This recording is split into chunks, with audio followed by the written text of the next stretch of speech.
Hello everybody at Game Replays, it's Tommy back for another shoutcast, and this time it's a beta shoutcast.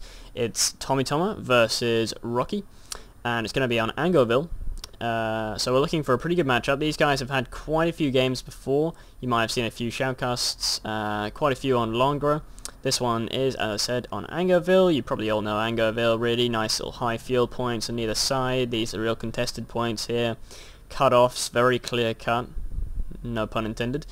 And it's a good old-fashioned vanilla American versus Wehrmacht matchup.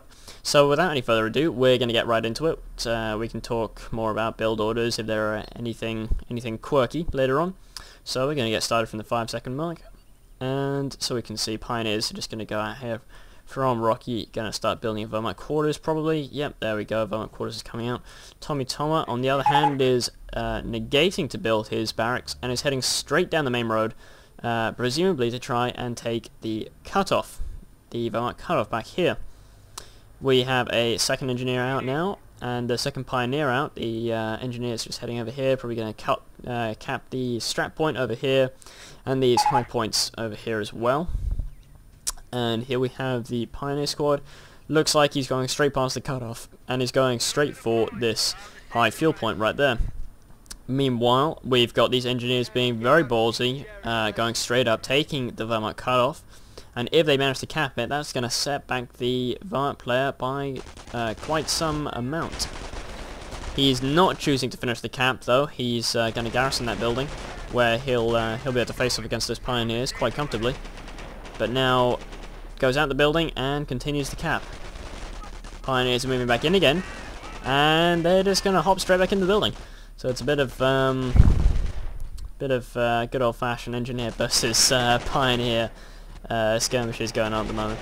Gotta love the old engineer versus pioneer fights. They always make me laugh. We do finally have a barracks coming up though from the American player, and we've got a bit of reinforcements coming. We've got an MG42 start out from Rocky, and he's finally managed to cap that strap point because he was just probably about maximum range of those engineers where he was capping that strap point on the right hand side, so he was probably okay there.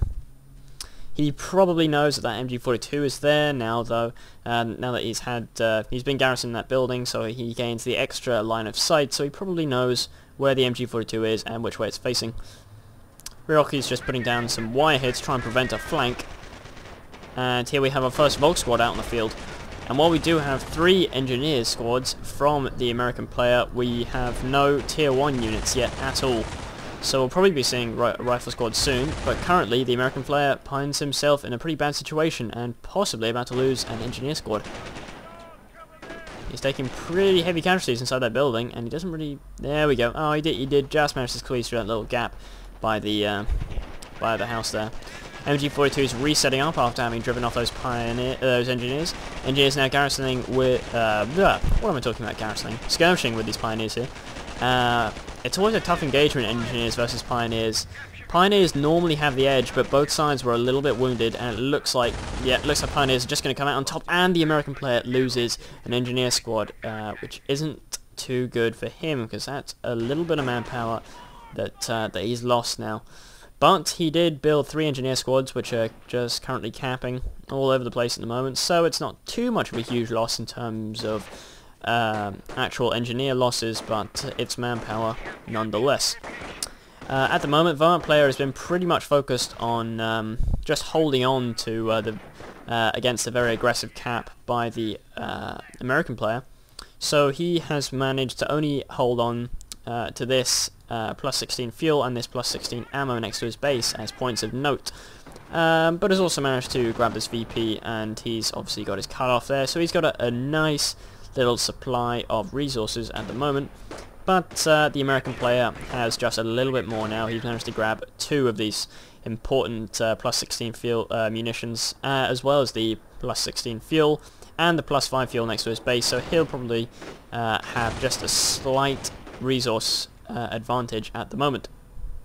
Got another rifle squad being built by the barracks, and the MG42 here is just going to chill out and just chase off any units, riflemen, that try and come near.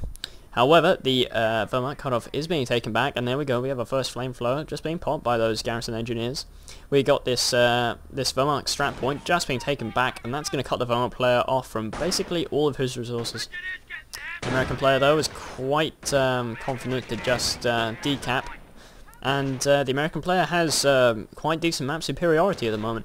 He holds a good 60-70% of the map, and has basically cut off all forms of resource supply from his Wehrmacht opponent. So he is in quite a comfortable position now. Although he has lost an engineer squad, doesn't look like it's set him back too badly. And the Wehrmacht player doesn't really want to get too close to this building here, although he's built 3 Volks, which is a little bit of an odd build order, but does suggest that we'll probably be seeing some sort of a med bunker quite soon to pick up all the bodies of these Volks, because they will be going down like flies if we see an early M8 or bars, especially with only one MG42 to stop the flanks. Here we go, Flame Ranges are going to garrison the building again, and those Volks just can't get anywhere near without getting absolutely roasted and toasted. And this just sort of holding of this building here is completely denying the Wehrmacht player from taking back his strat point. And meanwhile, we've even got rifles trying to harass the points that he has managed to actually cut his opponent off from, although that horde of Volks is going to keep any rifles at bay on that side of things for quite a while. We've also got a sniper out. There we go, there he is. And he picked down that flamethrower unit down pretty low. They need to get the hell out of Dodge. Almost losing a man. They're down to just a sliver of health. But a sniper was probably a good call there to try and drive the American player out of that building and to try and finally regain some sort of semblance of map control. He's even capping with his sniper, and he's garrisoning the MG inside that building because he's obviously tired of having that building garrisoned by rifles and engineers. So these Volks are just engaging these rifles. It's close quarters though, but there are 3 squads of Volks versus 2 squads of rifles, and that Flamer managed to get a few nice amounts of damage in. It looks like he might lose a Volk squad here. Oh, down very low health. That squad of Volks might even go down. Again, down to just a sliver of health and just 1 man each. Sniper's starting to pick him off, but those 2 Volks aren't going to be enough to keep the rifleman at bay if he decides to charge. Wehrmacht players leaving the MG42, moving the MG42 out, and currently map control is looking pretty good for the American player. He holds a good sort of almost 75% of the map here, and he held that cutoff for quite some time, which means that the Wehrmacht player, we can check his resources right now, is probably not looking too great. Yeah, we can see he hasn't got a whole lot of manpower from having to reinforce his horde of Volks, plus the sniper. He doesn't have an awful lot of munitions either. He really doesn't have very many at all, and I don't think he's even bought anything that would cost munitions yet. He might have laid 1 or 2 mines. Yeah, we got some mines being laid just outside the base. He's probably anticipating a fast M8. There is a supply yard up, but no attempt at a motor pool just yet. But so far he doesn't. He has a little bit of fuel. He's got 60 fuel. Which is enough to go to tier 2 if you wish, and excuse me, and get hold of a Krieg barracks so that he can get his pack out, and that would at least, you know, hold back a very fast M8, which we could be.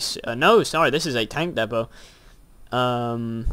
which is something that we're probably going to see a lot more of in the beta now that the pack has been nerfed sufficiently to actually allow American armor to actually have some sort of use on the battlefield now that packs aren't sort of just invisibly, you know, just sort of popping their invisibility and just, you know, sniping your Shermans and your M10s to hell. So we might be seeing a Sherman or an M10, something along those lines, quite shortly. Sniper's just going to work though on these garrisoned rifles. Looks like Tomitoma has really been going for the sort of the whole rifle stall strategy with his garrisoning of buildings.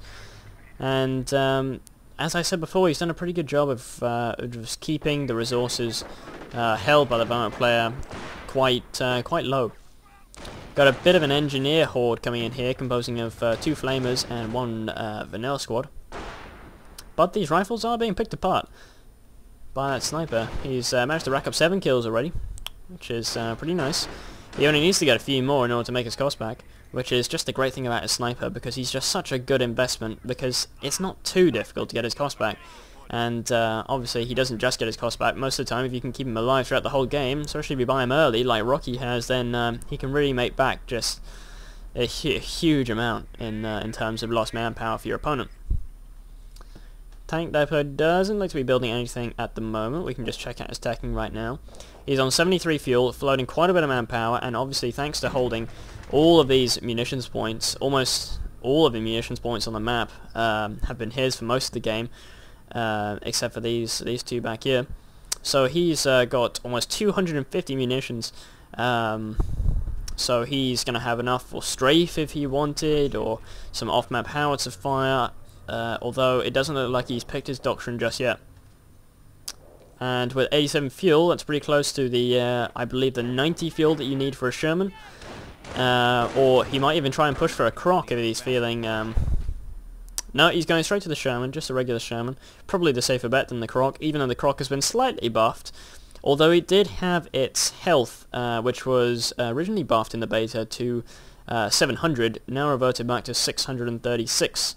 So still pretty sort of underwhelming amount of health there, really. But then again, it did have its dodgy Vet 2 bonus change from increased penetration, which is obviously completely useless on... a tank with a flamethrower, to reduce cooldown, which is always nice.